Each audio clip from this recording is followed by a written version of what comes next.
7वें दिन का ये व्याख्यान बच्चों के लिए महत्वपूर्ण है क्योंकि राजीव भाई हमें बता रहे हैं निरोगी शरीर की दिनचर्या। बच्चों के लिए मैदा विष समान क्यों है, अधूरी नींद और बढ़ते अपराधों में क्या संबंध है, बच्चों को आज्ञाकारी एवं जिम्मेदार नागरिक बनाने के उपाय और टीवी के माध्यम से होता चारित्रिक पतन। मैं एक छोटी सी बात आप लोगों को बता देना चाहता हूं कि आप सब जानते हैं राजीव दीक्षित जी पूरे देश में घूमते रहते हैं और इसके लिए वो किसी तरह का रकम या किसी तरह की राशि वो नहीं लेते हैं और इनका पूरा का पूरा जो ये आंदोलन है वो सेवाश्रम में इनका जो ट्रस्ट है उस पर चलता है और वहां वो जमीन से जुड़ी हुई चीजों को वो महत्व देते हैं, उन लोगों को बढ़ावा देते हैं। जैसे उसने पहले दिन कहा कि कुम्हारों के लिए और खादी बनाने के लिए उन्होंने एक बहुत अच्छा काम वहां पे सेवाग्राम में किया है और सेवाग्राम से अभी खादी के कपड़े यहां आ चुके हैं। तो मेरी गुजारिश आप लोगों से है कि पूरा का पूरा कपड़ा आप खरीदें। यह राशि राजीव भाई को नहीं जा रही है, यह राशि उन गरीबों को जा रही है, उन जोलाहों को जा रही है जो इसके कार्यबद्ध है। धन्यवाद। आज मैं आपसे वाग्भट्ट जी के अष्टांग हृदयम शास्त्र की एक बहुत महत्वपूर्ण अध्याय की बात करना चाहता हूं, जिसकी तरफ प्रदीप भाई ने इशारा ही कर दिया। मैं खुद ही उसकी आज बात ही करने वाला था, उन्होंने कह दिया तो अच्छा ही हुआ कि हमारे शरीर में वात पित्त कफ की स्थिति अगर सम है तो हम जीवन भर निरोगी रहते हैं। और निरोगी शब्द की जब मैं बात करता हूं तो आप वाग्भट्ट जी का जो निरोगी शब्द है वो शरीर से भी स्वस्थ और मन से भी स्वस्थ। और मन के बाद एक और स्थिति होती है चित्त की, वहां भी स्वस्थ। तो आप मन और चित्त और शरीर तीनों स्तर पर स्वस्थ हैं, ये उनकी भाषा है, निरोगी हैं। अगर आपका खाली शरीर स्वस्थ है और मन नहीं है, चित्त स्वस्थ नहीं है, तो निरोगी नहीं माना जाएगा आपको। कुछ न कुछ तकलीफें आप अपने को देने वाले हैं, समाज को देने वाले। तो इसलिए वो कहते हैं कि आप अगर स्वस्थ हैं, ये तभी संभव है जब वात पित्त कफ आपके शरीर में सम है। सम होने के माने जितना वात चाहिए उतना है, जितना पित्त चाहिए उतना है, जितना कफ चाहिए उतना है। वात पित्त कफ तीनों दोष हैं। एक तरफ वाग्भट्ट जी कहते हैं कि ये तीनों दोष हैं, त्रिदोष, लेकिन एक तरफ ये जरूरी भी है, ये भी महत्व की बात है। अगर ये नहीं है शरीर में तो आप शरीर से काम ही नहीं ले सकते। वात भी चाहिए, पित्त भी चाहिए, कफ भी चाहिए। बस उन्होंने ये कहा कि ये सम मात्रा में हो, जब जितनी जरूरत है उतने हो। जनवरी का महीना चल रहा है, मान लो अभी आ जाएगा कल से, तो जनवरी के महीने में वात जितना चाहिए, पित्त जितना चाहिए, कफ जितना चाहिए उतना अगर है तो बहुत अच्छा। फरवरी में, मार्च में, महीनों के हिसाब से जो आपका जीवन चक्र चलता है उसमें जैसी जैसी जरूरत हो उतना वात पित्त कफ होता रहे तो आपके लिए सबसे अच्छा। और अगर ये जरूरत के हिसाब से कम ज्यादा होता है, नहीं मिल रहा है, तो बहुत ही खराब, तो आप रोग ही रोग में डूबेंगे। ये है जो महत्व की बात समझने की है। तो वाग्भट्ट जी ने कहा कि आपके जीवन में ये वात पित्त कफ जब जरूरत हो वैसे ही रहे, उसके लिए उन्होंने एक अध्याय लिखा, पूरा अध्याय लिखा। उसका नाम है दिनचर्या। दूसरा एक अध्याय लिखा, उसका नाम है ऋतुचर्या। एक अध्याय लिखा आहार द्रव्य का ज्ञान, माने जो खा रहे हैं उसके बारे में जानना, आहार द्रव्य का ज्ञान। फिर ऐसे करते करते उन्होंने 40 से ज्यादा अध्याय लिख डाले। कुल अध्याय में 7000 सूत्र में बार बार रिपीट कर रहा हूं ताकि याद हो जाए आपको। तो जो दिनचर्या वाला हिस्सा है वो अभी तक मैं बात नहीं कर पाया आपसे। आज मुझे एक दिन मिला तो मैं बात करता हूं और व्याख्यान के अंत में जो प्रदीप भाई ने कहा वो इसमें जुड़ जाएगा अपने आप। दिनचर्या के बारे में वाग्भट्ट जी कहते हैं कि सामान्य रूप से हमारे शरीर की अवस्था के हिसाब से हमें दिनचर्या तय करनी है, शरीर के हिसाब से। सबके लिए ये जर्नल नहीं है, ये ध्यान रखना। हर व्यक्ति के शरीर के हिसाब से ये बदलती है। जैसे मेरे बगल में बाबूजी बैठे हैं तो इनकी दिनचर्या मुझसे अलग होगी, और मुझसे छोटा कोई लड़का या लड़की है, भाई या बहन है, उसकी दिनचर्या मुझसे अलग होगी। तो आपकी सुविधा के अनुसार मैं 3 हिस्से करता हूं। मैंने पहले भी वो 3 हिस्से किए हैं। जवानी शुरू होती है 18-19 वर्ष में, इस देश में ऐसा माना जाता है। बागवट जी के हिसाब से ये बराबर नहीं है, आज माना जाता है। हमारे यहां 18 साल पर वोट देने का अधिकार आपको मिलता है, ऐसा माना जाता है कि आप में परिपक्वता है। बागवट जी कहते हैं कि जवानी 13 से 14 साल में शुरू हो जाती है, 13 से 14 साल में शुरू हो जाती है। पुराने लोग हमारे ऐसा ही मानते थे, 13 से 14 साल में युवा अवस्था शुरू हो जाती है। तो आप समझ लीजिए कि जन्म से लेकर 13-14 साल तक का एक भाग, 13-14 साल से लेकर 60 साल तक दूसरा भाग, और 60 साल के ऊपर तीसरा भाग, 3 तरह के लोगों की श्रेणी बना दी जाए। अब इसमें दिनचर्या का ध्यान दिया जाए। तो सबसे पहली बात जो आप सबको याद रखनी चाहिए हमेशा, कि जो 0 वर्ष से लेकर, माने पहला दिन का कोई बच्चा है, वहां से शुरू करके 13-14 साल, ये बच्चा जो है कफ के प्रभाव में रहता है। ऐसा कहें, बचपन में कफ बहुत होता है शरीर को, सारा शरीर कफ के असर में ही रहता है। उस समय वात और पित्त दोनों कम होते हैं। पित्त तो थोड़ा रहता है, वात तो बिल्कुल ना के बराबर होता है बचपन में। इसलिए बचपन में 13-14 साल की उम्र तक के किसी भी बच्चे को या भाई बहन को मैं देखता हूं और वो मुझे कहता है कि मेरे घुटनों में दर्द है, तो मुझे बहुत हैरानी होती है कि ये कैसे आया। आना ही नहीं चाहिए। भागवत जी कहते हैं कि प्रकृति ने एक व्यवस्था बनाई हुई है, वो व्यवस्था ये है कि बचपन जो आपका गुजरेगा वो कफ के असर में होगा, कफ ज्यादा होगा। जिनको कफ ज्यादा होगा उनको घुटनों का दर्द होना ही नहीं चाहिए, कमर का दर्द होना ही नहीं चाहिए, हड्डियों में दर्द होना ही नहीं चाहिए, उनके बाल गिरने ही नहीं चाहिए, बाल बढ़ने ही चाहिए, उनके शरीर में कभी भी थकान होनी ही नहीं चाहिए, शरीर सोने के लिए ज्यादा प्रवृत्त होना ही चाहिए, क्योंकि कफ के असर में नींद बहुत आती है। तो 14 वर्ष की उम्र तक अगर कोई भी भाई या बहन, बेटा या बेटी 8 घंटे से 10 घंटे भी सो रहा है तो भी उसके लिए अनुकूल ही माना जाता है। तो कफ के असर में नींद बहुत आती है, वात के असर में नींद बिल्कुल कम हो जाती है। तो कफ के असर में अगर वो बच्चा है तो उसके शरीर की एक तरह की दिनचर्या, ऋतुचर्या है। फिर क्या होता है कि 14 साल से ऊपर लेके 60 साल तक जवानी मान लीजिए, तो इसमें पूरा शरीर पित्त के असर में रहता है।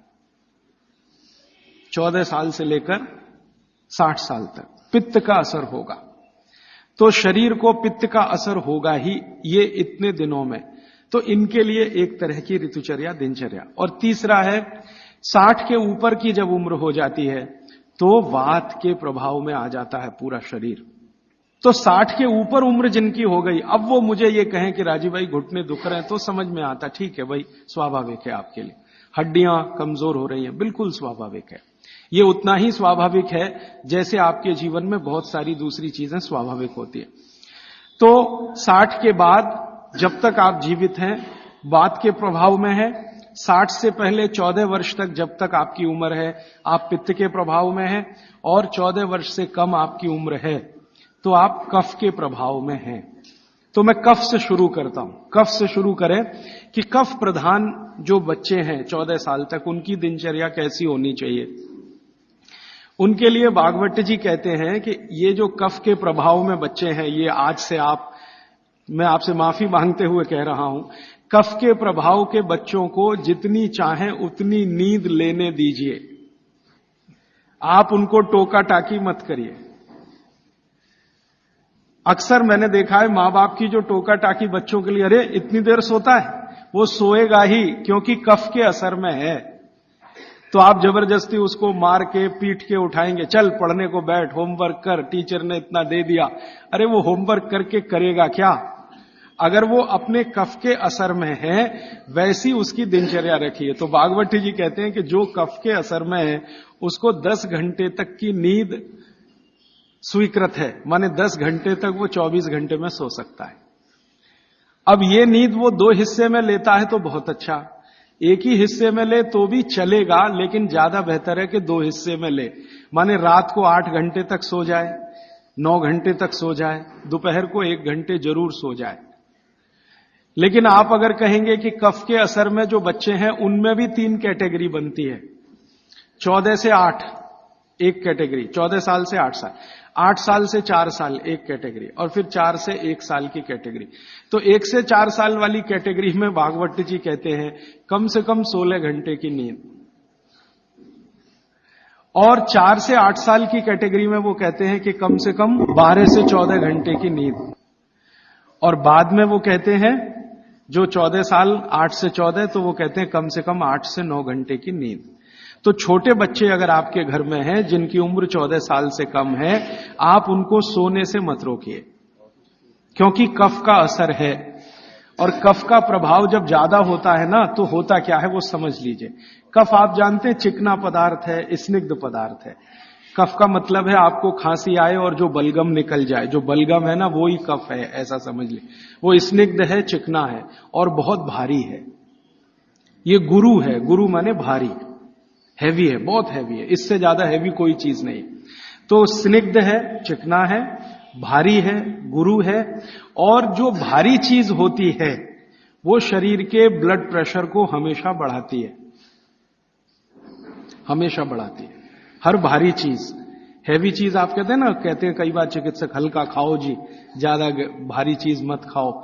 हर भारी चीज शरीर के ब्लड प्रेशर को बढ़ाती है, क्योंकि भारी चीज जाएगी तो उसका गुरुत्व ज्यादा है, गुरुत्व ये ज्यादा है तो वो बढ़ेगा। अगर ब्लड प्रेशर, तो आपके ब्लड प्रेशर को कंट्रोल रखने के लिए ज्यादा बढ़ गया तो तकलीफ आ जाएगी। तो बॉडी ने एक व्यवस्था बनाई, शरीर ने व्यवस्था बनाई कि आप ज्यादा नींद लो। ये नींद लेते समय ब्लड प्रेशर हमेशा कम रहता है। जितनी देर आप सोएंगे ब्लड प्रेशर या तो सामान्य होगा या सामान्य से कम होगा। जितनी देर आप जगे हुए हैं ब्लड प्रेशर सामान्य से थोड़ा ज्यादा होगा। तो बचपन में क्या है, आदमी या बच्चा गुरुत्व में है, कफ में है, स्निग्धता में है, इसलिए उसको नींद लेकर ब्लड प्रेशर को मेंटेन करना है अपनी व्यवस्था बनाने के लिए, इसलिए वो ज्यादा देर सोएगा ही। आप उसके सोने पर पाबंदी मत लगाओ। आप अगर ये महसूस करते हो कि जी 14 घंटे से भी ज्यादा सो रहा है, तो सोचने की बात आएगी। उसमें भी 4 साल तक के बच्चे को तो वो भी नहीं सोचना, वो 18 घंटे भी सोए तो सोने दो उसको। और वैसे भी आप महसूस करते हैं, आप सब माताएं हैं, आपने बच्चे अपने बड़े किए ही हैं, छोटे बच्चे जितने होंगे नींद उतनी ज्यादा लेंगे, क्योंकि कफ का असर उतना ही ज्यादा है, और ज्यादा कफ को मेंटेन रखना है ब्लड प्रेशर के लिए, इसलिए नींद लेनी ही पड़ेगी, बिना उसके होने वाला नहीं है। इसलिए बचपन में नींद ज्यादा। तो अब नींद ज्यादा है तो ये कब संभव है? ये नींद ज्यादा आप तभी संभव है जब जल्दी सो जाएं, माने बच्चों को जल्दी सोना ही। आप बोलेंगे जी कितने बजे तक सोना? भागवत जी तो ये कहते हैं कि सूर्यास्त होने के 2 घंटे के अंदर सो जाना, सूर्यास्त होने के 2 घंटे के अंदर सो जाना। अब सूर्यास्त कब हुआ? चेन्नई में मान लीजिए 6 बजे हुआ, तो हर बच्चे को 8 बजे तक सो ही जाना, कंपलसरी सो जाना। अब ये तब संभव है जब आप बच्चों को थोड़ा टीवी से दूर रखें। भागवत जी के समय में टीवी नहीं था, होता तो उस पर भी कमेंट करते। अब ये आ गया पिछले 50 साल में, आधुनिक विज्ञान ने इसको दे दिया। तो टीवी से बच्चों को दूर रखें ताकि उनके सोने की कमी ना आए। टीवी देखने में आजकल बच्चे 11 बजे तक 12 बजे तक जगते हैं, तो उनके नींद में कमी आती है। नींद में अगर कमी आएगी तो कफ के असर में नींद अगर पूरी नहीं लेंगे तो फिर कफ बिगड़ेगा, और ये बिगड़ा हुआ कफ बच्चों को चिड़चिड़ा बनाएगा, चिड़चिड़ा। बच्चों को अगर नींद पूरी नहीं लेंगे, इसको ध्यान रखिए, तो उनमें चिड़चिड़ापन आएगा, गुस्सा भी आएगा। और चिड़चिड़ापन और गुस्सा उनमें है तो वो आपकी कोई बात नहीं मानेंगे। आप उनको लाख अच्छी बात कहो, वो मानेंगे ही नहीं, क्योंकि शरीर को मस्तिष्क जो है नियंत्रित करता है। मस्तिष्क कफ के प्रभाव में है, कफ बिगड़ा हुआ है, सुधरा हुआ नहीं है, क्योंकि नींद पूरी नहीं ले रहे हैं, तो ये तो संकट आने ही वाला है। तो अक्सर घरों में ये समस्या मैं सुनता हूं, वो कहते राजीव भाई बच्चे हमारी सुनते नहीं। वो सुनेंगे तब तक नहीं जब तक नींद पूरी नहीं हो रही है। आप उनकी नींद पूरी होने दीजिए, 8 घंटे 9 घंटे की 10 घंटे की नींद पूरी, फिर देखिए वो कितने अच्छे से सुनते हैं। अब मैं आता हूं जो आपने प्रश्न किया, जब आदमी कफ के असर में होता है, कोई भी बच्चा हो तो भी, बड़ा हो तो भी, कफ के असर में जब भी होगा, चिड़चिड़ा होगा, गुस्सैल होगा, क्रोधी होगा, लड़ने को हमेशा तैयार होगा, और बहुत कफ अगर उसका बिगड़ा हुआ है तो वो ऐसा ही होगा जैसे कल बेनजीर भुट्टो को गोली मारने वाला। ये कफ के असर में ही होता है, तब होता है। कोई भी कफ प्रकृति का व्यक्ति किसी को भी गोली मार सकता है अगर उसका कफ इतनी तीव्रता पर है, बिगड़ा हुआ। गोली मार सकता है, बम मार सकता है। किसी के खून को निकलते देख उसके कफ को शांति आती है, मन में उसके संतुलन आता है। तो कफ जो है ना बहुत अच्छी चीज है, लेकिन एक लिमिट के बाद जब ये बाहर जाता है तो दुनिया की सबसे खतरनाक चीज है। और दुनिया में जो अध्ययन हुए हैं, जो अभ्यास हुए हैं कि जितने भी अपराधी प्रवृत्ति के लोग हैं दुनिया में, वो कफ के असर में ही सारे अपराध करते हैं। लेकिन कफ बिगड़ा हुआ है और इसी कफ का असर है कि प्रेम भी बहुत पैदा होता है। बहुत प्रेम पैदा होगा इसी कफ के असर में। आप किसी छोटे बच्चे को देखते हैं ना, आपके दिल में अत्यंत प्रेम पैदा हो जाता है, वो कफ का असर है। कफ प्रेम भी पैदा करता है और कफ आदमी को जहरीला भी बना देता है। महत्व की बात है कि कफ जब तक नियंत्रण में है तो प्रेम भाव पैदा करेगा, सद्भाव पैदा करेगा, और जब ये बिगड़ गया, निकल गया बाहर, तो ये खतरनाक से खतरनाक चीजें बता देगा। अब मैं आपको बागवट की बात छोड़कर मेरी बात एक जोड़कर सुनाता हूं तो बहुत अच्छे से समझ में आए। आपने कई बार अखबारों में पढ़ा होगा, न्यूज़पेपर में, मैगजीन्स में पढ़ा होगा कि दुनिया में सबसे खराब बच्चे अमेरिका के हैं। सबसे खराब बच्चे दुनिया में, सबसे खराब। उनकी खराबी का कोई लिमिट नहीं है। आपने अक्सर न्यूज़पेपर पढ़े हैं कि हाई स्कूल के बच्चे जेब में से रिवॉल्वर निकाला और पट पट पट पट टीचर को मारा, अपने पड़ोसी को मारा, इसको मारा और अंत में खुद को मारा। अमेरिका की मुश्किल से कुल आबादी 27 करोड़ है। इसमें से लगभग 3 करोड़ के आसपास बच्चे हैं, ऐसा वो कहते हैं। इन 3 करोड़ बच्चों में 30 लाख जेल में बंद हैं, जेल में बंद हैं। और जिनकी उम्र 14 साल की, 12 साल की, 11 साल की, 10 साल की, ऐसी उम्र के बच्चे जेल में बंद हैं। होना चाहिए स्कूल में, लेकिन हैं जेल में। ये जो अमेरिका की स्थिति है, ये कनाडा की भी है, यही स्थिति ब्रिटेन की है, यही फ्रांस की है, यही जर्मनी की है, यही स्वीडन की है, यही स्विट्जरलैंड की है। इन सभी देशों में, जो ठंडे देश माने जाते हैं, बच्चे सबसे ज्यादा बिगड़े हुए। आपको सुनकर हैरानी होगी, अमेरिका, यूरोप के देशों में सबसे ज्यादा जो अपराध हो रहे हैं, उनमें लगभग 65 से 70% अपराध बच्चे कर रहे हैं। वो चाहे बलात्कार के हों, चाहे छेड़खानी के हों, या गोली मारने के हों, या लूटमारी के हों, बच्चे कर रहे हैं।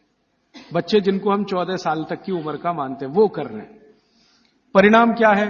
बिगड़े हुए कफ के प्रभाव में है वो सब बच्चे।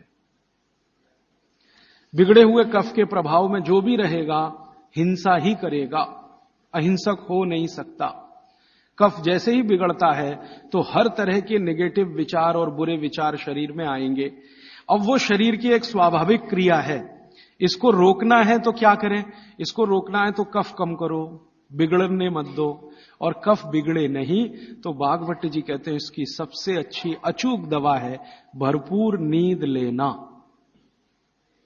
मुफ्त का इलाज है। बिगड़े हुए कफ को सुधारना है, कंट्रोल में। ये बड़ों के लिए भी मैं कह रहा हूं, क्योंकि आगे आपको भी समझ में आएगा कि आपके शरीर में भी अगर कफ की स्थिति बिगड़ रही है तो भरपूर नींद लेना शुरू करिए। कफ अपने आप आपका कंट्रोल में आ जाएगा, क्योंकि शरीर ही कर लेता है ये सब। बस ध्यान दीजिए। इसका मतलब यह है कि बच्चों को चिड़चिड़ेपन से बचाना, गुस्से से बचाना, नेगेटिविटी से बचाना, गलत रास्ते पे ना चले जाएं। अब गलत रास्ता आप सब समझते हैं। जैसे हमारे प्रदीप भाई कह रहे थे कि आजकल बच्चे भाग रहे हैं घर छोड़कर बॉयफ्रेंड के साथ या गर्लफ्रेंड के साथ। ये बिगड़े हुए कफ की अवस्था है। क्योंकि मैं तो ट्रीटमेंट भी करता हूं होम्योपैथी में। ऐसे बहुत सारे लड़के लड़कियां इलाज के लिए मेरे पास आते हैं जो घर छोड़कर भागे हुए। क्यों भाग गए जी? पिताजी अच्छे नहीं लगते, माताजी अच्छी नहीं लगती। जिन माता पिता ने पैदा किया वो ही अच्छे नहीं लगते। कफ इतना खतरनाक है, आप जरा समझिए इस बात को। जो माता पिता ने जीवन के सारे कष्ट झेलकर उनको बड़ा कर दिया 14 साल का। क्योंकि मैं आपको एक विनम्र बात कहना चाहता हूं, मेरा ऑब्जर्वेशन है, दुनिया में बच्चों को बड़ा करना सबसे मुश्किल काम है। सबसे मुश्किल काम मानता हूं। धीरू भाई अंबानी होना सबसे आसान काम है। हां, आपके पास कुछ पैसा नहीं है, 10,000 करोड़ बनाना, 20,000 करोड़, 1 आध लाख करोड़ बनाना सबसे आसान काम है। सबसे आसान काम है। लेकिन एक बच्चे को बड़ा कर देना या 2 बच्चे को बड़ा कर देना दुनिया का सबसे मुश्किल काम है। आप फैक्ट्री चला सकते हैं 1, चला सकते हैं 10, चला सकते हैं 20, बहुत आसान है आपके लिए, क्योंकि उसको मैनेज करने के लिए बहुत मैनेजर आपको मिल जाएंगे, विशेषज्ञ मिल जाएंगे। लेकिन बच्चे को बड़ा करने के लिए मैनेजर किराए पे नहीं मिलता। मिलता है तो वो बच्चों को बड़ा नहीं कर सकता। दुनिया में एक्सपेरिमेंट हुए हैं, परिवार के बाहर बच्चों को बड़ा करने के सबसे ज्यादा एक्सपेरिमेंट यूरोप में हुए हैं। कॉन्वेंट है ना, कॉन्वेंट, ये बच्चों को बड़ा करने के ही केंद्र हैं। ऐसे बच्चों को जो परिवार से बिछड़े हैं, छूटे हुए, लावारिस बच्चे, कॉन्वेंट स्कूल सब फेल हो गए अमेरिका और यूरोप में। वो बच्चों को सिखा नहीं पाए जो सिखाना चाहिए, और ज्यादा कॉन्वेंट के बच्चे ही वहां मर्डर कर रहे हैं, हिंसा कर रहे हैं, जेब काट रहे हैं। तो बच्चे को बड़ा करना मैं मानता हूं दुनिया का सबसे मुश्किल काम है। और आप जो भी अपने बच्चों को बड़ा कर रहे हैं, आप समझ लीजिए दुनिया का सबसे मुश्किल काम आप कर रहे हैं। तो इसमें छोटी सी बात याद रखिए कि ये बच्चे ठीक से बड़े हों, कफ का बिगाड़ इनको कहीं गलत रास्ते पर ना ले जाए। तो इसके लिए बहुत सरल उपाय है कि नींद उनको भरपूर लेने दीजिए। कई बार आप ऐसा मत करिए, बच्चों को कई बार ऐसा लगता है झपकी आ रही है, तो आप जबरदस्ती पढ़ने को मत बिठाइए। कुछ बच्चे ऐसे हैं जो मेज कुर्सी पे बैठते ही ऊँघने लगते हैं, तो उनसे कहिए कि देखो किताब बंद कर दो और जाके सो जाओ। वो 20-25 मिनट सो के आएंगे, पहले से ज्यादा फ्रेश होंगे, क्योंकि सो के उठते ही कफ का असर कम हो जाएगा। और कफ के असर में पढ़ाई नहीं होती, ये और बात एक जान लीजिए। कफ के असर में पढ़ाई नहीं हो सकती। पढ़ाई अच्छी करनी है तो पित्त के असर में ही होती है। पित्त बढ़ना चाहिए, कफ कम होना चाहिए, तभी पढ़ाई अच्छी होगी। तो जब तक कफ बिगड़ा हुआ है, असर उसका भयंकर दुष्प्रभावी है। पढ़ने के लिए मत बोलिए उनको, कहिए सो जाओ।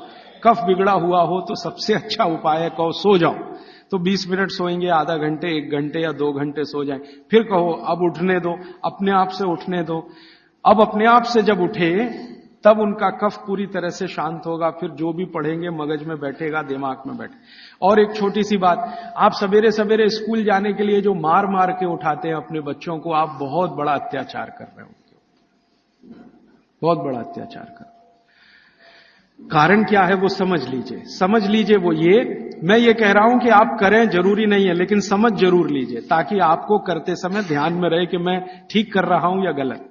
बच्चों को मार मार के सवेरे जब आप उठाते हैं तो बहुत बड़ा अत्याचार उनके ऊपर होता है। वो क्या होता है, सुबह का समय कफ का समय है, दिन के हिसाब से सुबह का समय कफ का समय है। उस समय उनको सबसे गहरी नींद आएगी, वो प्रकृति का नियम है। और उसी समय मार पीट के आप उनको उठा के बाथरूम में करते, चल जल्दी से नहा, बस आ गई है, ऑटो रिक्शा आ गया है। अरे ये बस और ऑटो रिक्शा क्या करेंगे उसकी जिंदगी को। मैंने ही क्या कर लिया इतना सब पढ़ने के बाद, क्योंकि जो कुछ मैंने पढ़ा है वो मेरी जिंदगी के कभी काम नहीं आया। काम तो वो आ रहा है जो मैंने स्कूल में नहीं पढ़ा, कॉलेज में नहीं पढ़ा। स्कूल कॉलेज में मैंने बहुत पढ़ा, x + y² = x² + 2xy + y², और पता नहीं कितनी कॉपियां रंग डाली, आज तक मेरी जिंदगी में काम नहीं आया x + y²। अब मेरे गणित के टीचर को मैं पूछता हूं क्यों पढ़ाया मास्टर जी आपने मुझे, तो कहते क्या करूं यार, काम तो मेरे भी नहीं आया, मुझको किसी ने पढ़ाया तो मैंने तुमको पढ़ाया। ये भेड़िया धसान है। मैं आपको विनम्रतापूर्वक ये कहना चाहता हूं, कितने भी अच्छे स्कूल में आप बच्चों को पढ़ाइए, उनकी जिंदगी का 90 से 95% बेकार ही जाने वाला है। अब उसके लिए आप उनको मार पीट के उठा रहे हैं, जो कभी काम नहीं आएगा जिंदगी में। तो आप ये अत्याचार मत करिए। फिर आप कहेंगे जी स्कूल तो सुबह ही चलते हैं, तो स्कूल वालों को मिलकर समझाइए कि बच्चों के स्कूल का समय दोपहर को रखें। अब आप बोलेंगे जी वो कैसे समझेंगे, ऐसे समझेंगे, बच्चे तो आपके पढ़ रहे हैं ना, ये स्कूल के मास्टर जी के पढ़ रहे हैं, बच्चे आपके पढ़ रहे हैं, फीस आप दे रहे हैं। आप मिलकर कहेंगे तो स्कूल वालों को झक मार के सुनना ही पड़ेगा, क्योंकि स्कूल तो आपसे चल रहा है, आप स्कूल से नहीं चल रहे, स्कूल आपसे चल रहा है। आप लाखों रुपए उनको डोनेशन दे रहे हैं, करोड़ों रुपए फीस दे रहे हैं, तो उनको कहिए छोटे बच्चों के स्कूल कभी भी सवेरे नहीं होने चाहिए। 7 बजे से स्कूल चल रहा है, ये तो होना ही नहीं चाहिए। उनका स्कूल 11 बजे से 12 बजे से होना चाहिए। आप प्रयास करिए, सफलता मिले तो बहुत अच्छा, नहीं मिले तो अपना अलग स्कूल ही खड़ा कर दीजिए। हां, क्या मुश्किल है आप जैसे लोगों के लिए? आप सब यहां बैठे हुए लोग हैं, कोई करोड़पति से कम नहीं है, क्या मुश्किल है? एक स्कूल ऐसा शुरू कर दो जो बच्चों को सुबह नहीं पढ़ाएगा। जी, हम आयुर्वेद के हिसाब से चलेंगे, हम बागवट के हिसाब से चलेंगे, हमारा बच्चों का स्कूल दोपहर को ही शुरू होगा। तो आप कोशिश करिए, कोशिश करने से दुनिया में सब कुछ होता है। जब से मैंने ये बातें मेरे मित्रों से शेयर की, हमारे कार्यकर्ता बहुत हैं देश भर में, करीब 18,000, उनसे जब शेयर की तो उन्होंने कई कई जगह प्रयास किए, कुछ में सफलता भी मिली।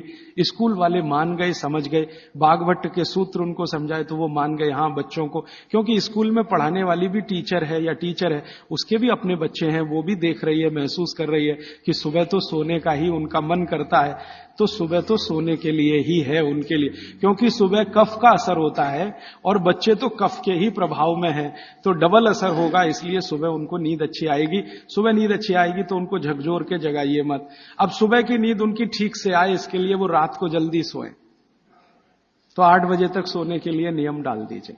8 बजे के बाद आपके घर का टीवी बंद हो जाए तो वो भी नहीं देखेंगे, आप देखेंगे तो वो भी देखेंगे।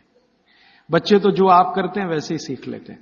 तो आप 8 बजे के बाद टीवी को बंद करने का नियम डाल दीजिए। बच्चों में आदत पड़ गई नींद आने की 8 बजे, तो वो सोएंगे, भरपूर नींद लेंगे, सुबह 6 बजे तक उठेंगे, बहुत अच्छे से उठेंगे। फिर आप चाहें तो उनसे कोई भी काम करवा सकते हैं। उनके मन में न चिड़चिड़ापन होगा, न गुस्सा होगा, न कोई नेगेटिव थॉट होगा, क्योंकि नींद जीवन में उतनी ही बड़ी चीज है जितना भोजन। तो भरपूर नींद लीजिए या लेने दीजिए, क्योंकि वो कफ के असर में है। तो बच्चों की दिनचर्या में आप ये ध्यान रखिए कि 8 से 10 घंटे सोना कंपलसरी, एक बात। दूसरा, बच्चे कफ के प्रभाव में हैं, ये मैं बार बार कहूंगा आपसे ताकि याद रहे। बच्चे कफ के प्रभाव में हैं, और कफ का प्रभाव क्षेत्र जो है ना, वो जान लीजिए, हृदय से ऊपर और मस्तिष्क का अंतिम बिंदु, ये कफ का क्षेत्र है। हृदय से ऊपर, यहां से ऊपर पूरा ये कफ का क्षेत्र है। हृदय से नीचे नाभि तक ये पित्त का क्षेत्र है, और नाभि से नीचे पूरा ये वात का क्षेत्र है। तो बच्चे कफ के असर में हैं, तो ध्यान रखिए कि उनको जितने रोग होंगे वो यहां से ऊपर वाले ही होंगे बचपन के। नाक बहेगी, सर्दी होगी, जुकाम होगा, खांसी आएगी, ये सब इसी एरिया के रोग हैं। तो बागवट जी कहते हैं कि बच्चों को कफ के असर से बाहर लाते रहें, बिगड़े नहीं उनका कफ। तो इसके लिए बच्चों की मालिश, उन्होंने एक शब्द, बहुत सुंदर शब्द दिया, अभ्यंग मालिश। मालिश बहुत जरूरी है, बच्चों की मालिश बहुत ही जरूरी है। तेल मालिश, बच्चों की तेल मालिश बहुत जरूरी है। वैसे तो सब माताएं करती ही हैं, अनजाने में वो एक बड़ा काम कर रही। कफ को कम करने की जो दूसरी चीज बताई है बागवट ने, एक तो मैंने बताया नींद, जो कफ की विकृति को कंट्रोल में लाती है। दूसरी चीज जो कफ को कंट्रोल करती है, नियंत्रित करती है, वो है मालिश, घिसाई, रगड़ाई, ये कफ को कंट्रोल करती है। नींद के बाद हो गई मालिश, तो बच्चों की मालिश अत्यंत जरूरी है। तो सुबह जब वो सोकर उठते हैं, शौच आदि से निवृत्त होकर आते हैं, तो उनकी मालिश होनी ही चाहिए। अब भागवत जी ने कहा है कि जो कफ के असर में है वो व्यायाम ना करे, वो प्राणायाम ना करे, योग आसन भी ना करे। ध्यान रखिए इस बात को। भागवत जी कहते हैं कि कफ के असर वाले व्यक्ति को ना तो व्यायाम, ना तो आसन, ना तो प्राणायाम, उसके लिए है मालिश, रगड़ाई चाहिए उसको शरीर के। ठीक है, तो मेरी आपको विनती है कि बच्चों को व्यायाम करने के लिए प्रोत्साहित मत करिए। कई बार माता पिता टीवी का चैनल खोल के वो रामदेव जी का चल रहा है, चल तू भी कर, उसके लिए नहीं है ये। व्यायाम, योग, प्राणायाम उनके लिए सबसे उपयोगी है जो पित्त के प्रभाव में है। वात के प्रभाव वालों को बहुत मामूली, पित्त वालों को सबसे ज्यादा, कफ वालों को बिल्कुल नहीं। योग प्राणायाम आसन कफ वालों को बिल्कुल नहीं, वात वालों को थोड़ा, पित्त वालों को सबसे ज्यादा। ये है सूत्र भागवत जी। तो बच्चों को मत प्रेरित करिए कि तुम आसन करो, कि तुम प्राणायाम करो, कि तुम ऐसी एक्सरसाइज करो। उनके लिए तो कफ के असर में है, तो ये एक्सरसाइज जितनी कम हो उतना अच्छा। मालिश करिए उनकी, भरपूर मालिश करिए। अब तीसरी बात, तीसरा सूत्र, बच्चों की मालिश कहां करें जी? पूरे शरीर में करें, पूरे शरीर में करिए। लेकिन भागवत जी कहते हैं कि कफ का असर कहां है? मैंने आपको थोड़ी देर पहले कहा, छाती से लेके ऊपर तक। तो ये जो इतना हिस्सा है इसकी मालिश ज्यादा करिए ताकि कफ थोड़ा शांत रहे। तो सीधे से बात अब मैं समझाता हूं, बच्चों के सिर की मालिश सबसे ज्यादा करिए। सिर, ये ऊपर का हिस्सा, धीरे धीरे धीरे धीरे तेल लगा के सिर की मालिश सबसे ज्यादा करिए। तो मालिश किससे करेंगे? तेल से। तेल जो है कफ नाशक है, तेल जो है ना कफ नाशक है। तो सिर की मालिश करेंगे, छोटे छोटे छिद्र हैं, तेल इससे अंदर जाएगा, कफ को सामान्य रखेगा। तो कफ के प्रभाव में बिगड़ेंगे नहीं बच्चे, माने गुस्सा नहीं करेंगे, चिड़चिड़े नहीं होंगे, निगेटिव नहीं होंगे, जिंदगी में गलत काम नहीं करेंगे।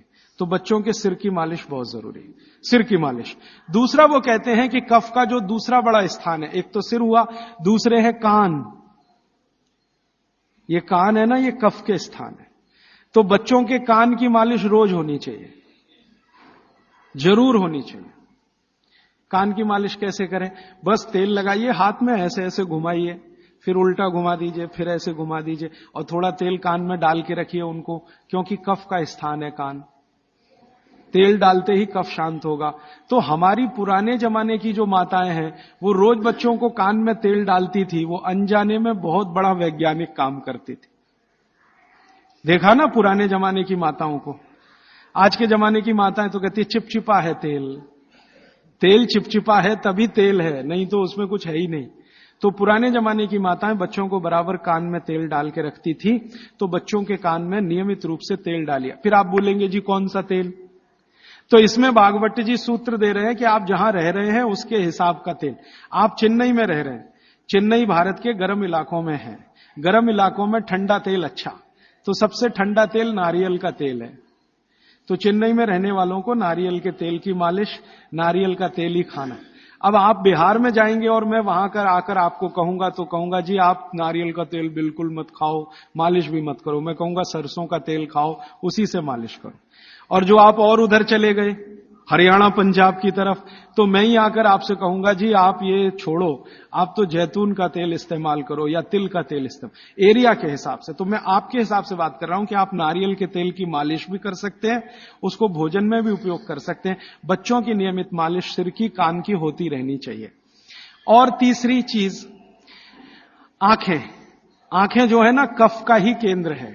सबसे बड़ा कफ का केंद्र सिर, दूसरे नंबर पे कान, तीसरी आंख। आंख कफ का केंद्र है और आंख के ज्यादा रोग, 99% रोग कफ के रोग हैं। जैसे मैंने आपको बोला ना, आंख में आप बोलते हैं कि हमको कैटरेक्ट हो गया, ये कफ का रोग है। मोतियाबिंद हो गया, कफ का रोग है। ग्लूकोमा हो गया, कफ का रोग है। आंखें लाल हो रही हैं, कफ के प्रभाव। तो आंखों की विशेष देखभाल बच्चों की, ताकि चश्मा ना लगे, अब चश्मा ना चढ़े।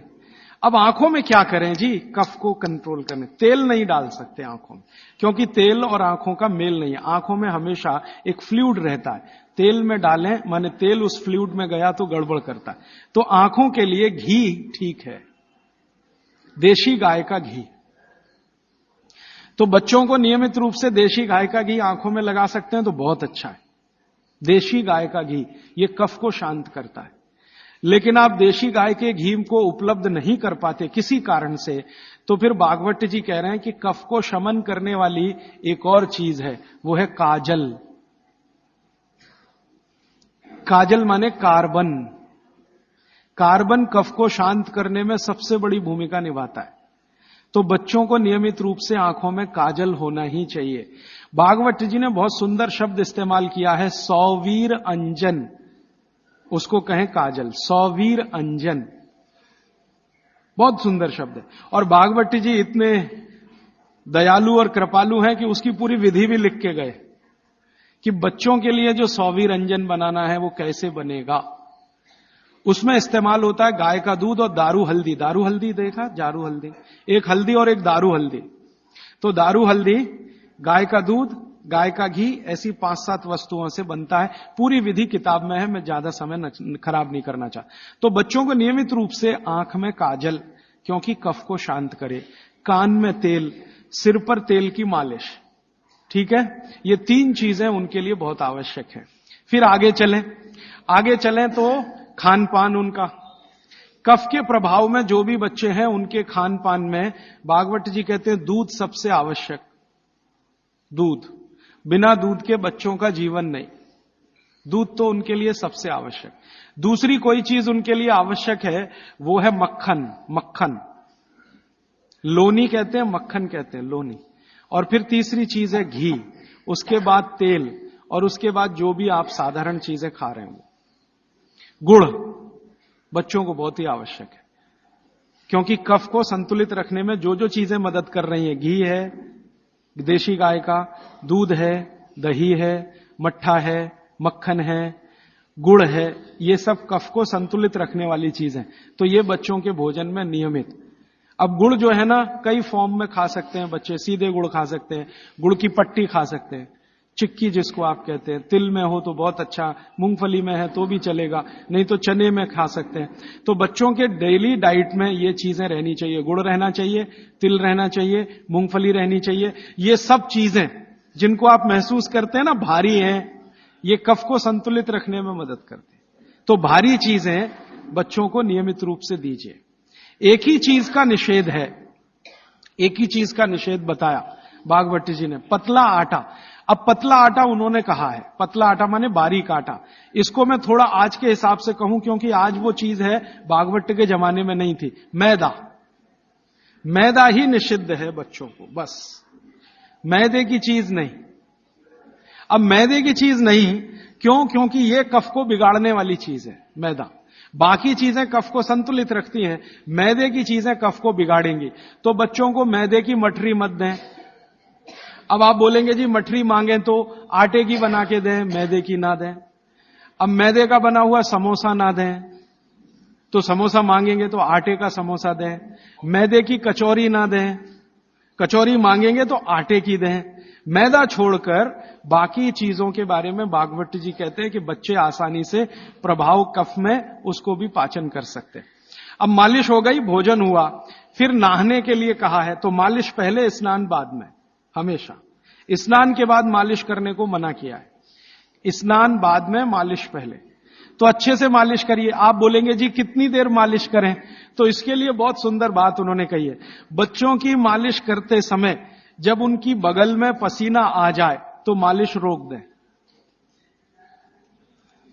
घड़ी के हिसाब से नहीं बताया उन्होंने कि 10 घंटे करें कि 20 घंटे, 40 मिनट, या समय उन्होंने बताया नहीं, क्योंकि हर बच्चे के लिए वो अलग होगा।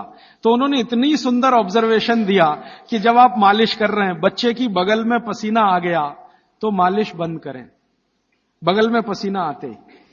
और वो ये कहते हैं कि कुछ बच्चे ऐसे हो सकते हैं जिनको बगल का पसीना जल्दी ना आए, तो हो सकता है उनके माथे पे पसीना आ जाए, तो मालिश रोक दें। ठीक है? तो मालिश के बाद स्नान। स्नान के लिए भागवत जी कहते हैं कि जो भी चीजें कफ को कम करती हैं वही चीजें स्नान में उपयोग करें। अब मैं आपको बताना चाहता हूं आधुनिक बात, भागवत जी ने तो नहीं कहा। उन्होंने ये कहा कि कफ को कम करें वही चीजें स्नान में उपयोग करें। तो कफ को कम करने वाली सबसे बेहतरीन चीज आपके घर में है चने का आटा। दूसरी बेहतरीन चीज है ये जो हमारे देश में संभव है, पता नहीं आपको मिलेगा कि नहीं, चंदन की लकड़ी का पाउडर। भागवत जी ने कहा है कि ये बहुत कफ को कंट्रोल रखता है।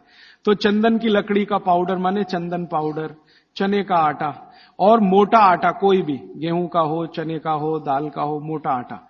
फिर कहते हैं मसूर की दाल का आटा, फिर वो कहते हैं मूंग की दाल का आटा। ये सब कफ को कम करने वाली चीजें।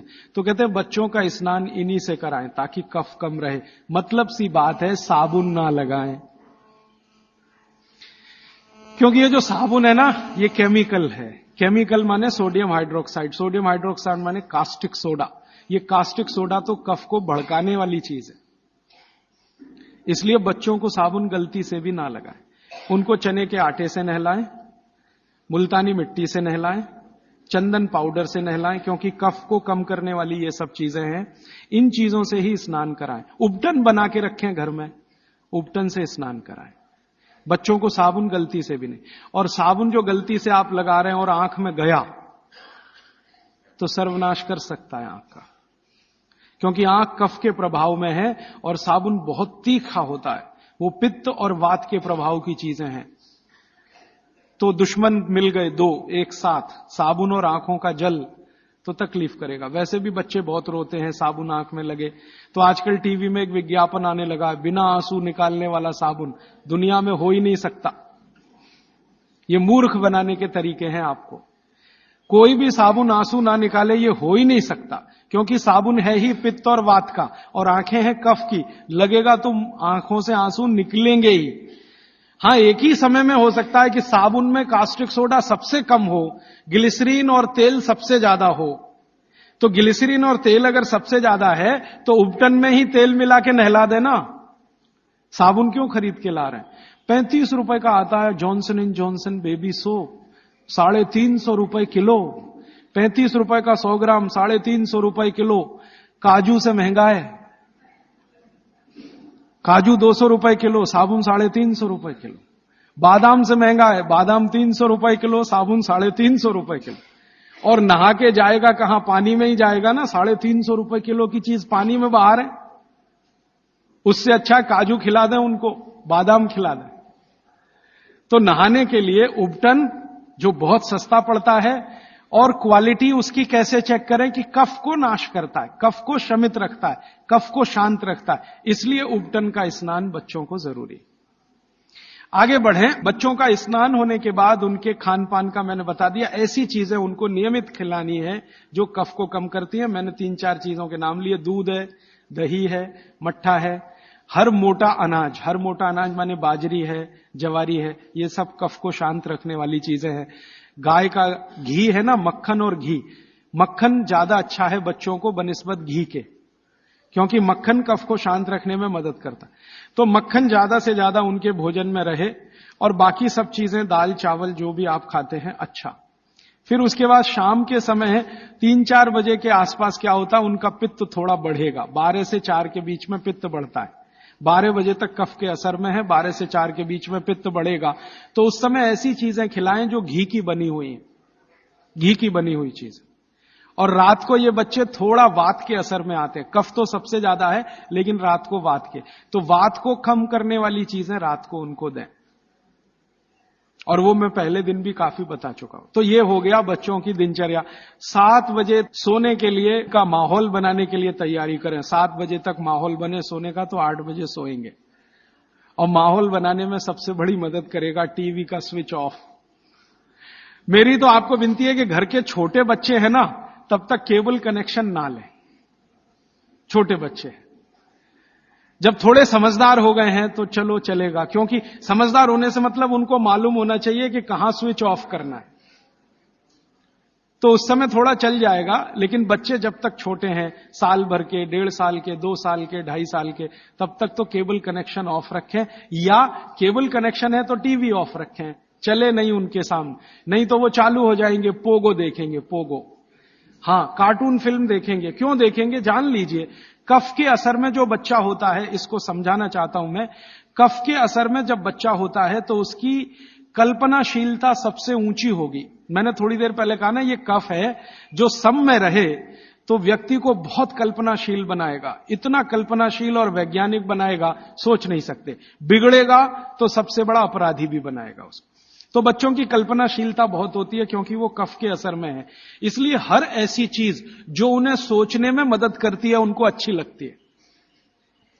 आपने एक कहानी सुनाई, बच्चे कहानी सुनते हैं ना बड़े मजे से। क्यों सुनते हैं? वो उनकी कल्पनाशीलता में मदद करती है कहानी। आपने कहा एक राजा था, अब इतना कहते ही उनका चालू हो गया दिमाग। आप आगे का वाक्य बोलेंगे, उसके पहले वो कल्पना कर लेंगे राजा कैसा है, सिंहासन पर बैठा है कि जमीन पे बैठा है, बगल में रानी है कि नहीं है, सामने वजीर है कि नहीं है, मंत्री है कि, ये तो आपके बोलने से पहले उनके दिमाग में घूम गई पूरी फिल्म। एक राजा था, फिर कहेंगे आगे बताओ, तो आप कहेंगे एक रानी थी, अब रानी के बारे में सब बातें उनके दिमाग में आ गई। फिर आप कहेंगे क्या हुआ, तो दोनों मर गए, खत्म कहानी। अब आप कहेंगे तो उनको बिल्कुल अच्छा नहीं लगेगा। हम लोग बच्चों को टालने के लिए कहते हैं, एक राजा था, एक रानी थी, दोनों मर गए, खत्म कहानी।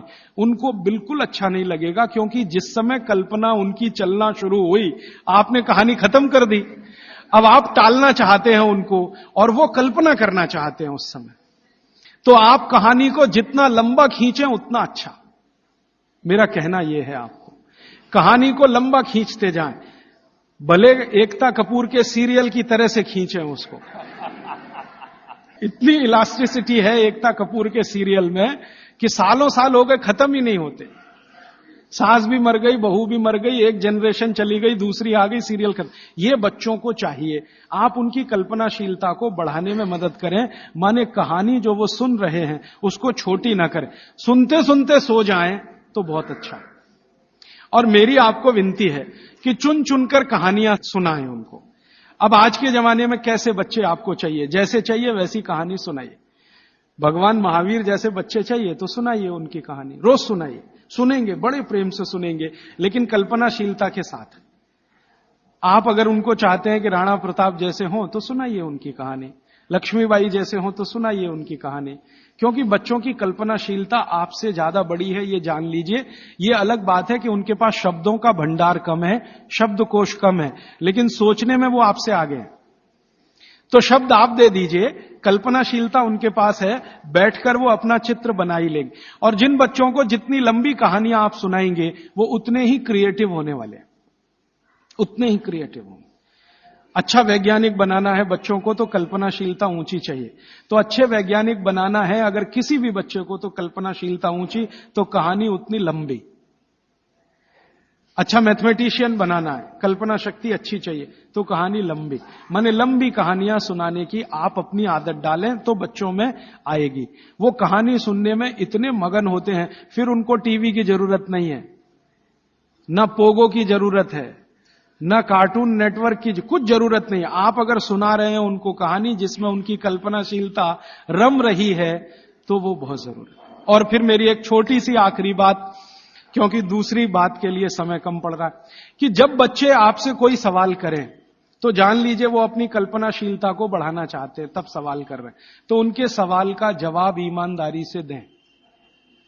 जैसे उन्होंने सवाल पूछा कि ये टमाटर का रंग लाल क्यों है, मान लीजिए सवाल पूछा टमाटर का रंग लाल क्यों। अब आपको मालूम नहीं है कि टमाटर का रंग सच में लाल क्यों है, तो आप उनको कुछ उल्टा सीधा मत कहें, भगवान ने कर दिया है, ऐसा हो गया है, वैसा हो गया है। आप उनको ईमानदारी से कहें, देख भाई, बेटा या बेटी, मुझे अभी मालूम नहीं है कि टमाटर का रंग लाल क्यों होता है, मैं कल पता करके बता दूंगा या परसों पता करके बता दूंगा। बच्चे जब सवाल पूछ रहे हैं तो उनकी कल्पनाशीलता की पूर्ति के लिए पूछ रहे हैं। आप उनको कभी भी गलत जवाब तो दीजिए ही मत। वो कह रहे हैं जी ये चंद्रमा क्यों चमक रहा है सफेद सफेद, और तारे क्यों चमक रहे हैं, और सूरज लाल क्यों दिख रहा है या पीला क्यों दिख रहा है, या ये पत्ते हरे क्यों हैं, ये पीले हो जाते हैं तो ये हरे से पीले कैसे हो गए। ऐसे सवाल वो पूछेंगे, उनके उत्तर पूरी ईमानदारी से दीजिए। तो इसका माने आपको पढ़ना ही पड़ेगा, बिना पढ़े आप उत्तर दे नहीं सकते। और जो आपने कोशिश की उल्टा सीधा, तो थोड़े दिन में जब उनको सच्चाई पता चलेगी तो आपका आदर वो बिल्कुल नहीं करेंगे। उनके गुरुजी ने बता दिया कि ये पत्ता हरा इसलिए था और टमाटर लाल इसलिए हो गया और चंद्रमा इसलिए चमकता है, सूरज इसलिए पीला दिखाई देता है। जैसे ही उनको पता चलेगा तो आपकी इज्जत तो 2 कौड़ी की हो गई उनके सामने। वो आपको कहेंगे जी आपने गलत बताया, मेरी टीचर ऐसा बोलती है। तो आपसे हटकर वो टीचर की तरफ चला गया, और टीचर की तरफ गया तो समझ लो बच्चा आपके हाथ से ही गया। जैसे जैसे उसका आकर्षण टीचर के प्रति बढ़ता जाएगा वो आपके कंट्रोल के बिल्कुल, फिर टीचर जो कहेगी उसको पत्थर की लकीर मानेगा, आप जो कहोगे उस पर कभी भी भरोसा नहीं करेगा। इसलिए मैंने थोड़ी देर पहले कहा बच्चों को बड़ा करना दुनिया का सबसे मुश्किल काम। तो आप बच्चों के साथ व्यवहार वैसा ही करें जैसा प्रकृति ने उनको स्वभाव दिया है। कफ का स्वभाव माने कल्पनाशीलता वाला स्वभाव। कफ का स्वभाव माने इमेजिनेशन, लिमिटलेस इमेजिनेशन। वो सीमा के पार जाके बात करते। आप देखते हैं ना, दुनिया के सारे बच्चे परेशान है हैरी पॉटर पढ़ने के लिए, है ना। और आप और मैं सवाल करते हैं जी हैरी पॉटर में रखा क्या है? कुछ नहीं है, उसमें तिलिस्म है, जादुई तिलिस्म है। वो सच्चा नहीं है, लेकिन उनकी कल्पनाशीलता में उनको बहुत आनंद दे रहा है, इसलिए करोड़ों किताबें बिक रही हैं हैरी पॉटर। आप पसंद करें या ना करें, क्योंकि बच्चे कफ के असर में है, कल्पनाशीलता उस समय सबसे ज्यादा है। तो जादुई बातें, तिलिस्मी बातें, जादूगर की बातें, ये सब उनको अच्छी इसलिए लगती है कि कल्पनाशीलता बढ़ाने में ये सब मदद करती है। ये जासूसी उपन्यास जितने हैं ना, बच्चे बहुत प्रेम से पढ़ते हैं, चाहे वो अमेरिका में हो या हिंदुस्तान में। बस अंतर है, अमेरिका में अंग्रेजी में पढ़ेंगे, हिंदुस्तान में हिंदी में जरूर पढ़ेंगे। चंदा मामा एक पत्रिका आती है बच्चों की, चंदा मामा या नंदन, चुन चुन के ऐसी कहानियां हैं उसमें जो उनकी कल्पनाशीलता बढ़ाती हैं। तो वो लड़ेंगे आपसे, चंदा मामा चाहिए, नहीं तो ये किताब चाहिए, अमर चित्रकथा चाहिए, ये चाहिए, ये चाहिए। अब आपके ऊपर है कि आप उनकी कल्पनाशीलता कितनी बढ़ा सकते हैं। 14 साल तक विशेष ध्यान रखें बच्चों का, जब तक वो कफ के असर में। अब इसमें बाद में कुछ बातें आएंगी तो कल मैं जोड़ूंगा। अब मैं आ जाता हूं पित्त में। पित्त के प्रकृति के लोगों की दिनचर्या क्या? पित्त प्रकृति माने 14 साल से ऊपर और 60 साल के नीचे, इनकी दिनचर्या क्या? पित्त प्रकृति के लोगों को कफ का असर कम हो जाता है, पित्त थोड़ा बढ़ता है, वात उनके पास कम ही रहता है या बिल्कुल नहीं रहता। अब पित्त प्रकृति के लोगों को ज्यादा सोना जरूरी नहीं है, उनका पित्त है, कफ तो ऐसे ही शांत है, तो ज्यादा सोना जरूरी नहीं। माने पित्त प्रकृति के लोग अगर 8 घंटे सो रहे हैं, 7 घंटे सो रहे हैं तो भी चलेगा। न्यूनतम नींद कितनी होनी चाहिए? आप कहें पित्त प्रकृति के सब लोगों को, जिनकी उम्र 14-15 साल से लेकर 60 साल है, इनकी कम से कम नींद 8 घंटे की रहे तो अच्छा है। लेकिन इससे भी कम रह सकती है क्या? 7 घंटे हो सकती है, लेकिन उसके लिए थोड़ा प्रयास करना पड़ेगा। 6 घंटे भी हो सकती है, 6 से कम नहीं और 8 से ज्यादा नहीं, ऐसे मान लीजिए। तो पित्त प्रकृति के लोगों को 6 घंटे से कम नहीं सोना, 8 घंटे से ज्यादा नहीं सोना। अब उसके हिसाब से दिनचर्या तय करिए। तो 8 बजे सो जाएं, मान लो आप भी ऐसे ही माने। भागवत जी कहते हैं सूर्यास्त के 2 घंटे बाद सो जाएं, बच्चे भी बड़े भी। तो 8 बजे आप सो जाएं, तो 8 से 8 4 बज गए ना, 4 बजे उठें। आपके लिए उठना बहुत जरूरी है। ब्रह्म मुहूर्त में पित्त प्रकृति के लोगों का उठना बहुत आवश्यक है। बच्चे ना उठें तो चलेगा, आपको तो उठना बहुत जरूरी है। क्यों? अगर आप 4 बजे उठते हैं तो अगला पूरा दिन आपका बहुत बेहतरीन और व्यवस्थित है, और 4 के बाद उठेंगे तो पूरा दिन डिस्टर्ब है। क्यों? क्योंकि जो जो करना है आपको वो 4 बजे से लेके ही शुरू होगा। 4 बजे उठे, आपने पानी पिया, जो मैंने पहले ही बता दिया, ऊषा पान जिसको कहते हैं। फिर शौच आदि के लिए आप गए, 10-15 मिनट मान लीजिए उसमें गया। फिर बाहर आप निकले, दंत धावन शब्द इस्तेमाल किया, दंत धावन करें माने दांत साफ करें। अब दांत साफ कैसे करें? पित्त प्रकृति के लोगों को हमेशा दांत ऐसी चीज से साफ करना जो कषाय हो, स्वाद में तिक्त हो। स्वाद में कषाय समझते हैं? कड़वा, जो स्वाद में कड़वा है और तिक्त है, ऐसी चीजों से आपको दांत साफ करना है, क्योंकि प्रकृति आपकी पित्त की है। तो पित्त को कम करना, कंट्रोल करके रखना, ये कषाय और तिक्त स्वाद की चीजों से ही होगा। तो इसका मतलब यह है कि आप नीम का दातुन करें, जो कषाय भी है, तिक्त भी है। भागवत जी ने कॉलगेट के लिए मना किया है। कॉलगेट था ही नहीं तो लिखा भी नहीं है उन्होंने कहा कि आप नीम का दातुन करें। और नीम से भी अच्छा एक दातुन उन्होंने बताया, मदार। मदार समझते हैं? मदार का एक पेड़ होता है, वो कहते हैं नीम से भी अच्छा है, क्योंकि वो और ज्यादा कषाय है और ज्यादा तिक्त। फिर एक है बबूल, फिर एक है अर्जुन। अर्जुन की छाल आपने पिया ना, अर्जुन की दातुन भी होती है। तो ऐसे 12 वृक्ष उन्होंने बताए हैं, नीम है, मदार है, अर्जुन है। फिर ये जो होता ना आम, बबूल है, आम है, अमरूद है, ऐसे 12 वृक्षों का उन्होंने वर्णन किया है कि इनकी दातुन ही करना, इसके आगे 13वें वृक्ष की नहीं। और वो डिटेल लिखा है किताब में, आप ले सकते। जब उन्होंने आगे लिखा है वो मैं अभी बता दूं। वो ये कहते हैं कि जीवन में जो ऋतु है, ऋतु गर्मी है, फिर सर्दी है, फिर बरसात है, 3 तो मुख्य ऋतुएं हैं, फिर इनकी उप ऋतुएं हैं। तो 6 हो जाती है, शरद है, शिशिर है, वसंत है। तो मोटा मोटा बता देता हूं, ज्यादा बारीक आपको याद नहीं रहेगा। वो ये कहते हैं कि जब गर्मी का सीजन है, गर्मी माने अप्रैल से शुरू कर लीजिए, उगादी से शुरू कर लीजिए, नहीं तो आप मकर संक्रांति से ही मान लीजिए। तो मकर संक्रांति से लेकर जब तक गर्मी है माने बारिश नहीं होती, तब तक नीम के दातुन की बात कही उन्होंने। तो इसमें चैत्र भी आएगा, वैशाख भी। अब आप पुरानी चीज जरा देखिए कि हमारे बचपन में हमारी दादी कहती थी कि देख चैत्र का महीना लग गया, नीम के पत्ते खा ले तो अगले 1 साल तक बीमार नहीं पड़ेगा। तो वो समय यही आता है जो बागभट्ट जी का कैलकुलेशन। क्यों? ये जो समय है इसमें पित्त को भड़कने से बचाने में सबसे बड़ी मदद ये करेगा नीम। तो नीम का दातुन, नहीं तो बबूल का दातुन, नहीं तो मदार का दातुन, लेकिन गर्मियों में सबसे अच्छा नीम है। दूसरा सबसे अच्छा बबूल है गर्मियों में। और सर्दियों के दिन में सबसे अच्छा दातुन है अमरूद, अमरूद के पेड़ का दातुन सर्दियों में सबसे अच्छा, अमरूद के पेड़ का। और अमरूद के जैसा ही एक और पेड़ होता है, जामुन का भी दातुन करने का नियम बताया है, लेकिन पता नहीं आप तोड़ पाएंगे कि नहीं, लेकिन अमरूद का आसानी से मिल जाएगा। और फिर ज्यादा बारिश के दिनों में जो वो बोलते हैं तो आम का भी कर सकते हैं, अर्जुन का भी कर सकते हैं। और आप बोलेंगे जी पूरी जिंदगी अगर नीम का ही दातुन करें तो कर सकते हैं, 3 महीने लगातार करके थोड़े दिन छोड़ देना, फिर 3 महीने कर लेना। वो थोड़े दिन छोड़ने का नियम ध्यान रखना। तो फिर आप बोले थोड़े दिन छोड़ दिया तो क्या करें? उस दिन दंत मंजन कर लेना। दंत मंजन के लिए वो ये कहते हैं कि आप जिस एरिया में रह रहे हैं वहां का तेल, और जिस क्षेत्र में रह रहे हैं वहां जो उपलब्ध लवण माने नमक, और जिस क्षेत्र में रह रहे हैं वहां की उपलब्ध हल्दी, ये तीनों मिलाकर आप पाउडर बना के दांत पे घिस सकते हैं। ये बहुत अच्छा दंतमंजन उन्होंने माना। दूसरा दंतमंजन उन्होंने बताया है गाय के गोबर को सुखाकर जलाएं, उसकी जो राखी है उसमें थोड़ा कपूर मिला दें, थोड़ा सेंधा नमक मिला दें, बहुत अच्छा दंतमंजन। तीसरा वो कहते हैं कि जो त्रिफला चूर्ण मैंने बार बार आपको बोला, त्रिफला चूर्ण है तो इसको बारीक पीसें, दंतमंजन के लिए बारीक पीसना और खाने के लिए मोटा पीसना। तो बारीक त्रिफला चूर्ण, थोड़ा सेंधा नमक, बस मिला के दांत पे घिसें तो ये दंतमंजन। ऐसे 8-10 तरह के दंतमंजन है, 12 किस्म की दातुन है। तो आप ये जरूर करें, माने टूथपेस्ट बंद करें। अब क्यों करें टूथपेस्ट बंद?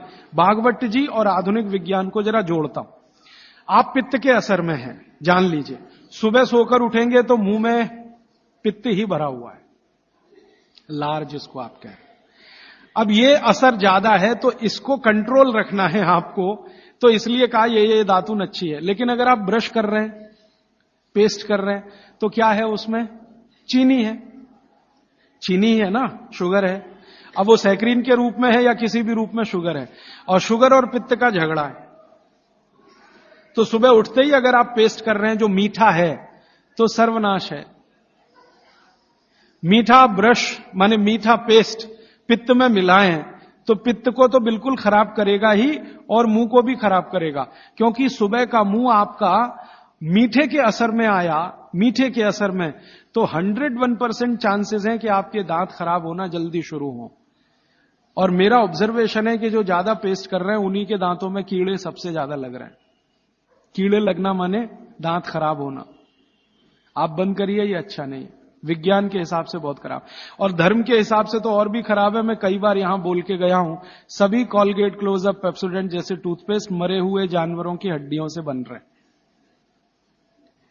जैसे कॉलगेट बन रहा है मरे हुए सुअर की हड्डियों से। ये प्रयोगशाला में प्रयोग करके हम प्रमाणित करने के बाद बोल रहे हैं आपसे, क्योंकि मैं जानता हूं सामने वाली कंपनी मेरे खिलाफ केस कर सकती है। फिर भी मैं बोल रहा हूं कि कॉलगेट बन रहा है मरे हुए सुअर की हड्डियों से, पेप्सोडेंट बन रहा है मरी हुई गाय की हड्डियों से, क्लोजअप और फॉरहंस बन रहे हैं बकरी और बकरे की हड्डियों से।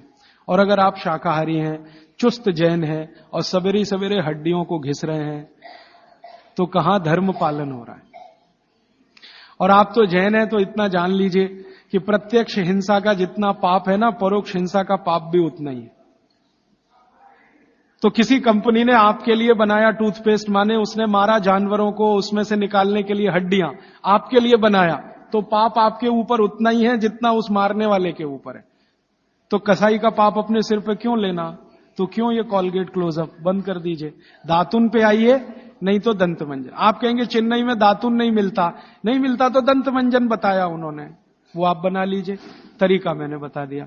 सभी ऋतुओं में एक दंत मंजन वो कहते हैं कॉमन है, त्रिफला चूर्ण का दंत मंजन किसी भी ऋतु में किया जा सकता है, तो आप उसका ध्यान रखिए। अब आपने दांत वात साफ कर लिए, अब आपकी आगे की जो दिनचर्या है वो कैसी होगी। आपको जो है ना, पित्त प्रकृति के लोगों को मालिश भी करना है, व्यायाम भी करना है। बच्चों के लिए तो सिर्फ मालिश है, आपके लिए मालिश भी है, व्यायाम भी है। तो अब आप में कई बार कंफ्यूजन ऐसा होगा कि व्यायाम पहले करें कि मालिश पहले करें। तो भागवत जी ने क्लियर कहा है कि वात के जो रोगी हैं उनको मालिश पहले, व्यायाम बाद में।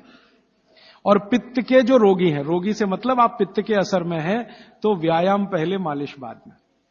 तो आपको व्यायाम पहले करना है, मालिश उसके बाद करनी। अब आप पूछेंगे कितना व्यायाम करें, तो आपके लिए भी नियम वही है कि जैसे ही आपके बगल में पसीना आया, व्यायाम रोक दें। जैसे ही बगल में पसीना आया, व्यायाम रोक दें, उसके आगे व्यायाम ना करें।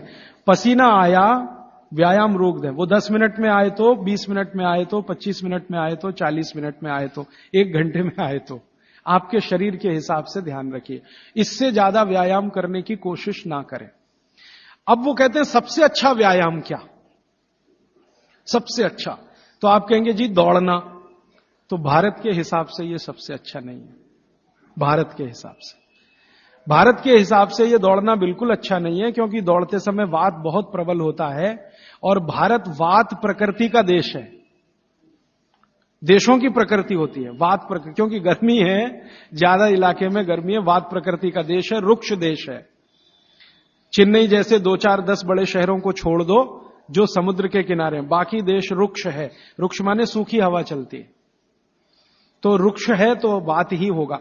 तो वात प्रकृति का देश है, इसलिए दौड़ना तो यहां बिल्कुल निषिद्ध है। दौड़ना तो नहीं, रनिंग तो बिल्कुल नहीं, वो ट्रेडमिल पे दौड़ें वो भी नहीं, एक्सरसाइजर लाके उस पे भी दौड़ें बिल्कुल नहीं।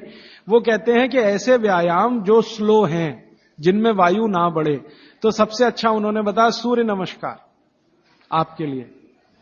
अब आप चाहे आसन के रूप में माने या उसको व्यायाम के रूप में माने, तो सूर्य नमस्कार आपके लिए सबसे अच्छा है। तो आप सीख लें सूर्य नमस्कार, किसी ने सीखा है वो दूसरे को सिखा दे, नहीं तो इस पर अलग से एक आप सेशन कर सकते हैं, सूर्य नमस्कार। दूसरे कुछ व्यायाम है आपको, तो वो व्यायाम में छोटे छोटे स्तर पर दंड बैठक, छोटे छोटे स्तर, ज्यादा लंबी नहीं, छोटी दंड बैठक है। और छोटे छोटे स्तर के कोई भी व्यायाम जिसमें बहुत तेजी से पसीना ना निकले, सीधी सी बात, घर में हो तो बहुत अच्छा। अब वैसे माताओं को तो भागवत जी कहते हैं कि व्यायाम की अतिरिक्त जरूरत ही नहीं है। अगर वो रसोई घर के भोजन में लगी हैं तो बहुत सारे व्यायाम आपके वहीं हो रहे हैं। जैसे चक्की चला रहे हैं तो बहुत अच्छा है, सिलबट्टे पे चटनी बना रहे हैं तो बहुत अच्छा है।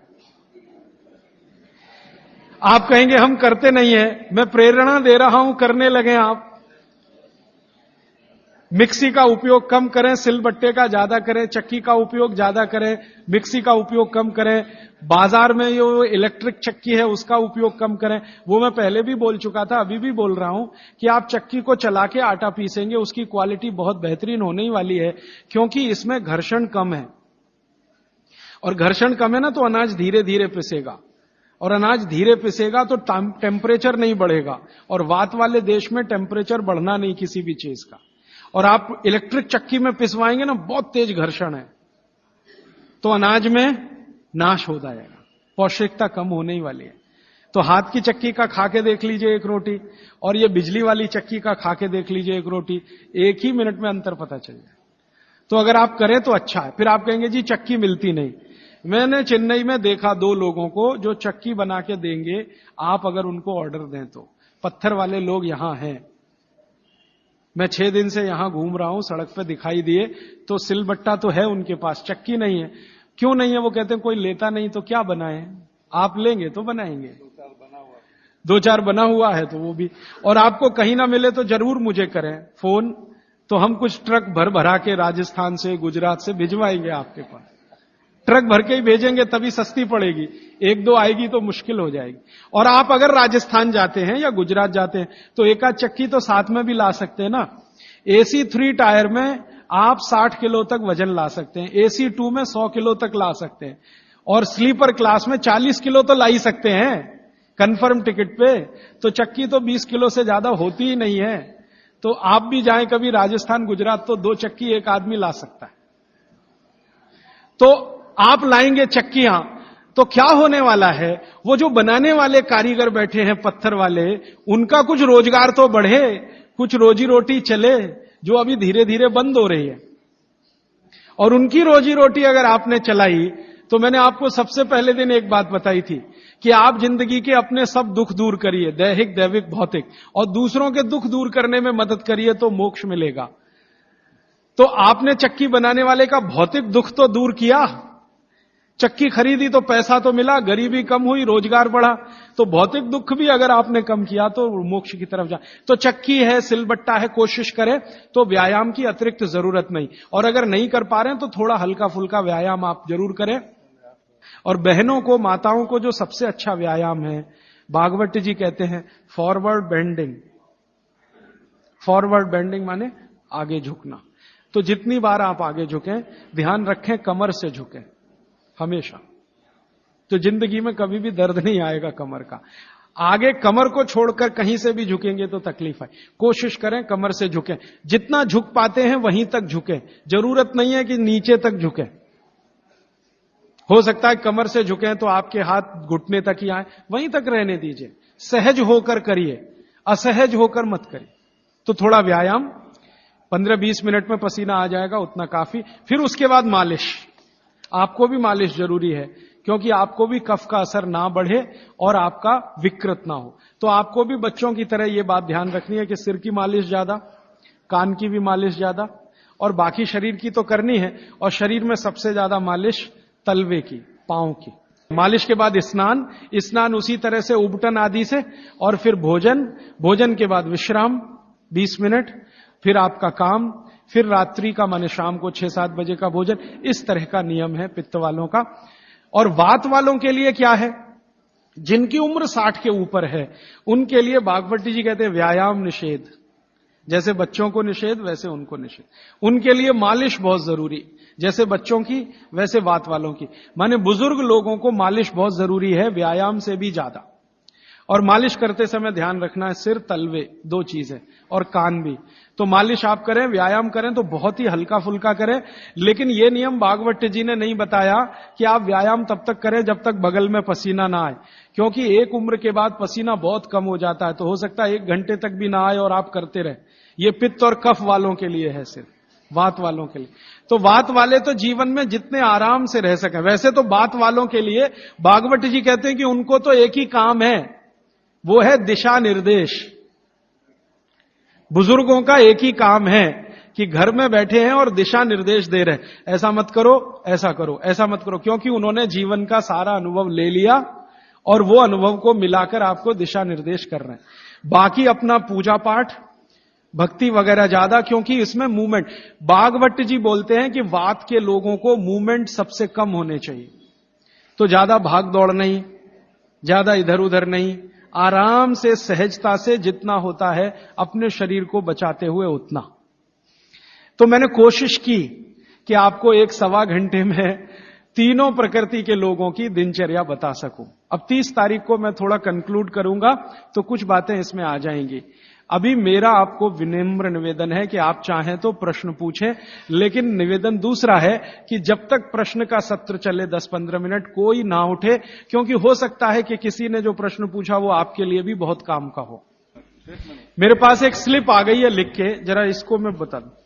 मनुष्य के मूत्र का महत्व क्या, ये प्रश्न है। कल मैंने गोमूत्र का महत्व बताया था ना, तो मनुष्य के मूत्र का महत्व क्या। मनुष्य का मूत्र भी औषधि के रूप में काम आता है, और भागवत चिकित्सा में उसके लिए 2 सूत्र हैं। उन सूत्रों के अनुसार आप मनुष्य मूत्र पी सकते हैं, माने अपना स्वयं का मूत्र पी सकते हैं, लेकिन उसकी एक कंडीशन है। कंडीशन यह है कि आप संपूर्ण शाकाहारी होने चाहिए। संपूर्ण शाकाहारी माने मांस ना खाएं, मदिरा ना पिए, और आप ये जो है अंडे वंडा ना खाएं, तो आप अपना स्वयं का मूत्र भी उपयोग में ले सकते हैं। आपका जो मूत्र है और गाय का मूत्र है, फिर आपके मन में प्रश्न आएगा दोनों में क्या, तो तो भागवत जी ने बहुत स्पष्ट कहा, हमेशा गाय का मूत्र मनुष्य मूत्र से अच्छा। अगर गाय का मूत्र आसानी से उपलब्ध है तो वो पिए, नहीं उपलब्ध है तो आप स्वयं का मूत्र भी पी सकते हैं। अब स्वयं के मूत्र में वो कहते हैं कि सवेरे सवेरे जब सोकर उठें और पहला मूत्र हो वही उपयोगी है, बाकी दिन भर का नहीं। उठें और पहला मूत्र, और पहले मूत्र को भी कलेक्ट करने की विधि उन्होंने बताई है। वो विधि क्या है कि आप मूत्र करना शुरू करें तो पहला थोड़ा छोड़ें, शुरू का 2, 4, 5 मिलीलीटर 10 मिलीलीटर तक छोड़ें, और अंत का बिल्कुल छोड़ें, बीच वाला यही आप पी सकते हैं। तो आप बोलेंगे किस किस बीमारी में काम आएगा? कम से कम आपका स्वयं मूत्र 100 से 103 बीमारियों में काम आएगा। वात की बीमारियां और कफ की बीमारियों में बहुत काम आएगा, पित्त की बीमारियों में भी काम आता, थोड़ा कम आएगा। और उसके साथ आयुर्वेद की कुछ औषधियों का अगर कॉम्बिनेशन करें तो वो बहुत ही अच्छा है। अभी इतना ही कहता हूं, अगर विस्तार से सुनना हो तो फिर कोई एक्स्ट्रा सेशन हम करें तो अच्छा होगा।